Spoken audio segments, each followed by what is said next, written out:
Hi ಎಲ್ರಿಗೂ. ನಾನಿವತ್ತು carrot ಬಟ್ನ ಮಾಡ್ತಾ ಇದ್ದೀನಿ. ಕ್ಯಾರೆಟ್ ಬಟ್ ಮಾಡೋದಕ್ಕೆ ಮೊದಲಿಗೆ ನಾನು ಸ್ವಲ್ಪ ಎಣ್ಣೆನ ತಗೊಂಡಿದ್ದೀನಿ. ಇದಕ್ಕೆ ಸ್ವಲ್ಪ ಕ್ಯಾರೆಟ್ನ ತುರಿದು ಎತ್ತಿಟ್ಕೊಂಡಿದ್ದೀನಿ. ಇವಾಗ ನಾನು ಸ್ವಲ್ಪ ಸಾಸಿವೆ, ಜೀರಿಗೆ ಮತ್ತು ಒಂದು ಚಿಲ್ಲಿ ಅಂದರೆ ಹಸಿಮೆಣಸಿನಕಾಯಿ, ಸ್ವಲ್ಪ ಕರಿಬೇವು ಮತ್ತು ಒಂದು ಈರುಳ್ಳಿನ ಹಾಕ್ತಾ ಇದ್ದೀನಿ. ಹಾಕಿ ಚೆನ್ನಾಗಿ ಒಗ್ಗರಣೆ ಮಾಡ್ಕೊತೀನಿ. ಇದಕ್ಕೇನೆ ನಾನಿವಾಗ ಕ್ಯಾರೆಟ್ನ ಆ್ಯಡ್ ಮಾಡ್ತಿದ್ದೀನಿ. ಕ್ಯಾರೆಟ್ನ ಆ್ಯಡ್ ಮಾಡಿಬಿಟ್ಟು ನೀಟಾಗಿ ಫ್ರೈ ಮಾಡ್ಕೊಳ್ಳಿ ಎಣ್ಣೆಯಲ್ಲಿ. ನೋಡಿ, ಇದೆಲ್ಲ ಆದ ನಂತರ ನೀಟಾಗಿ ಫ್ರೈ ಆಗುತ್ತೆ. ನಾನು ಸ್ವಲ್ಪ ಇದಕ್ಕೆ ಉಪ್ಪನ್ನ ಹಾಕ್ತಾ ಇದ್ದೀನಿ, ಸ್ವಲ್ಪ ಕೊತ್ತಂಬರಿ ಕೂಡ ಹಾಕ್ತಾ ಇದ್ದೀನಿ. ಹಾಕಿ ಚೆನ್ನಾಗಿ ಎಣ್ಣೆಯಲ್ಲಿ ಫ್ರೈ ಮಾಡ್ಕೊಂಡಿದ್ದೀನಿ. ಇದನ್ನ ನಾನು ರಾತ್ರಿನೇ ಮಾಡಿಟ್ಟಿರುವಂಥ ಪುಡ್ಡಿನ ಹಿಟ್ಟಿಗೆ ಸ್ವಲ್ಪ ತಣ್ಣಗಾದ್ಮೇಲೆ ಮಿಕ್ಸ್ ಮಾಡಿಕೊಂಡು ಪಡ್ಡನ್ನ ಹಾಕಿ ತುಂಬ ಚೆನ್ನಾಗಿರುತ್ತೆ, ಟೇಸ್ಟಿಯಾಗಿರುತ್ತೆ, ಹಾಗೆ ಅದ್ಭುತವಾಗಿರುತ್ತೆ. ಇದಕ್ಕೆ ಸೋಡಾ ಗಿಡ ಏನು ಹಾಕಕ್ಕೆ ಹೋಗಬೇಡಿ, ಚೆನ್ನಾಗಿ ಬರಲ್ಲ ಸೋಡಾ ಹಾಕಿದರೆ. ವಿತೌಟ್ ಸೋಡಾನೇ ಮಾಡ್ಬೋದು. ನೋಡಿ, ನಾನಿವಾಗ ಇದಕ್ಕೆ ಹಾಕಿ ಮಿಕ್ಸ್ ಮಾಡ್ಕೊತೀನಿ. ಹಿಟ್ಟಲ್ಲಿ ಹಾಕಿ ಚೆನ್ನಾಗಿ ಮಿಕ್ಸ್ ಮಾಡಿಕೊಂಡು ನಾನಿವಾಗ ಫುಡ್ ಮಾಡ್ತೀನಿ. ತುಂಬ ಚೆನ್ನಾಗಿರುತ್ತೆ, ಟ್ರೈ ಮಾಡಿ. ನೀವು ಒಂದ್ಸಲ ನಿಮ್ಮ ಮನೆಯಲ್ಲಿ ಯಾರೆಲ್ಲ ಈ ಥರ ಫುಡ್ ಮಾಡಿದ್ದೀರೋ ಕಮೆಂಟ್ ಮಾಡಿ, ಹೇಗೆ ಬಂದಿತ್ತು ಅಂತ ನನಗೆ ತಿಳಿಸ್ಕೊಡಿ. ಹಾಗೆ ನಾನು ಹಿಟ್ಟನ್ನು ನೋಡಿ ತೀರ ಗಟ್ಟಿನೇ ಇರಬಾರ್ದು, ತೀರ ತೆಳ್ಳಗೆ ಇರಬಾರ್ದು, ಒಂದು ಮೀಡಿಯಮ್ ಅದಕ್ಕೆ ಹಿಟ್ಟಿರಬೇಕು. ನಾವು ಮನೇಲಿ ಇಡ್ಲಿ ಮಾಡ್ತೀವಲ್ವ, ಅದಕ್ಕಿದ್ರೆ ಸಾಕು. ಇನ್ನು ಆರೋಗ್ಯಕ್ಕೆ ಒಳ್ಳೆಯದಲ್ಲ ಜಾಸ್ತಿ ಎಣ್ಣೆ ತಿನ್ನೋದು. ಹಾಗಾಗಿ ಎಣ್ಣೆನ ಕಡಿಮೆ ಬಳಸಿ, ಆದಷ್ಟು ಅಡುಗೆಗೆ ತುಪ್ಪನ ಬಳಸೋದನ್ನ ಟ್ರೈ ಮಾಡಿ. ನಾನಿವಾಗ ಸ್ವಲ್ಪ ಎಣ್ಣೆನೇ ಹಾಕಿ ಇದಕ್ಕೇನೆ ಇವಾಗ ನಾನು ಪಡ್ಡು ಹಾಕ್ತಾ ಇದ್ದೀನಿ. ತುಪ್ಪ ತಿನ್ನೋದ್ರಿಂದ ಮಕ್ಕಳಿಗೆ ಬ್ರೈನ್ ಶಾರ್ಪ್ ಆಗುತ್ತೆ, ನೆನಪು ಶಕ್ತಿ ಕೂಡ ಹೆಚ್ಚಾಗುತ್ತೆ. ಹಾಗಾಗಿ ಮಕ್ಕಳಿಗೆ ಕೊಡೋದಾದರೆ ತುಪ್ಪನ ಹಾಕಿ ಕೊಡಿ.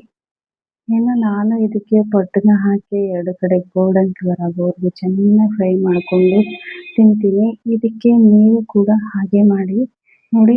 ಪಡ್ಡನ್ನ ಹಾಕಿ ಎರಡು ಕಡೆ ಚೆನ್ನಾಗಿ ಗೋಲ್ಡನ್ ಫ್ರೈ ಆಗೋವರೆಗೂ ಒಂದು ಮೀಡಿಯಮ್ ಫ್ಲೇಮಲ್ಲಿಟ್ಟು ನೀವು ಪಡ್ಡನ್ನ ಫ್ರೈ ಮಾಡ್ಕೊಳ್ಳಿ. ಇದಾದ ನಂತರ ನೀವು ಇದಕ್ಕೇನೆ ಬೇರೆ ತರಕಾರಿ ಕೂಡ ಎಲ್ಲ ಆ್ಯಡ್ ಮಾಡ್ಬೋದು. ಬಟ್ ನಾನು ತರಕಾರಿನ ಕ್ಯಾರೆಟ್ ಅಷ್ಟೇ ಬಳಸಿದ್ದೀನಿ. ನೀವು ಬೀಟ್ರೂಟ್ ಕೂಡ ಬಳಸ್ಬೋದು. ಇದಕ್ಕೆ ನಿಮಗೆ ಯಾವ ತರಕಾರಿ ಇಷ್ಟನೋ ಆ ತರಕಾರಿ ಕೂಡ ಇದಕ್ಕೆ ನೀವು ಹಾಕ್ಬೋದು. ಇನ್ನು ಇಡ್ಲಿಗೆ ಕೂಡ ಹಾಕ್ಬೋದು. ಈ ಥರ ಕ್ಯಾರೆಟ್ನ ಹಾಕ್ಬೋದು.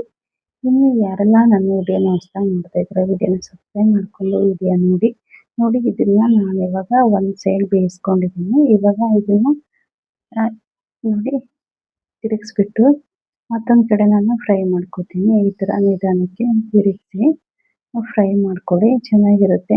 ಒಂದ್ಸಲ ನಿಮ್ಮ ಮನೇಲಿ ಟ್ರೈ ಮಾಡಿ ನೋಡಿ. ಇದೆಲ್ಲ ನಾನು ನೆಕ್ಸ್ಟ್ ವಿಡಿಯೋದಲ್ಲಿ ನಾನು ಬೀಟ್ರೂಟ್ ಹಾಕಿ ಯಾವ ರೀತಿ ಮಾಡೋದು ಅಂತ ತಿಳಿಸ್ಕೊಡ್ತೀನಿ. ಚೆನ್ನಾಗಿತ್ತು, ಟೇಸ್ಟ್ ಮಾತ್ರ ಅದ್ಭುತವಾಗಿತ್ತು. ಇದನ್ನು ನಾವು ಬೆಳಗ್ಗೆ ಟಿಫನ್ ಕೂಡ ಮಾಡ್ಬೋದು, ಇನ್ನು ಸಂಜೆ ಸ್ನ್ಯಾಕ್ಸಿಗೆ ಕೂಡ ಮಾಡ್ಬೋದು. ಮಕ್ಕಳಿರೋ ಮನೆಗಾದರೆ ಈ ಥರ ಪಡ್ಡನ್ನ ಮಾಡಿಕೊಡಿ, ಏಕೆಂದರೆ ಅವ್ರು ತರಕಾರಿ ತಿನ್ನೋಕ್ಕೆ ಇಷ್ಟಪಡೋದಲ್ವ. ಹಾಗಾಗಿ ಈ ಥರ ಮಾಡಿಕೊಟ್ರೆ ತರಕಾರಿನ ಖಂಡಿತ ತಿಂತಾರೆ. ಇದ್ರ ಜೊತೆಗೆ ಬೇರೆ ತರಕಾರಿ ಕೂಡ ಎಲ್ಲವನ್ನು ಹಾಕಿ ನೀಟಾಗಿ ಮಾಡ್ಬೋದು. ಬಟ್ ನಾನಿಲ್ಲಿ ಕ್ಯಾರೆಟ್ ಒಂದನ್ನೇ ಹಾಕಿ ನೀಟಾಗಿ ಕಟ್ ಮಾಡೋದು ಹೇಗೆ ಅಂತ ತಿಳಿಸ್ಕೊಟ್ಟಿದ್ದೀನಿ. ಇನ್ನು ನಾನು ಇವಾಗ ಎರಡು ಕಡೆಗೆ ಚೆನ್ನಾಗಿ ಫ್ರೈ ಮಾಡ್ಕೊಂಡಿದ್ದೀನಿ. ಇದನ್ನು ಮೀಡಿಯಮ್ ಫ್ಲೇಮಲ್ಲಿ ಇಟ್ಟೆ ಪಡ್ಡನ್ನ ಬೇಯಿಸ್ಕೊಡಿ. ಹಂಗಂದರೆ ಒಳಗಡೆ ಎಲ್ಲ ಬೇಯುತ್ತೆ, ಇಲ್ಲಾಂದರೆ ಹಾಗೆ ಇಟ್ಟಿರುತ್ತೆ.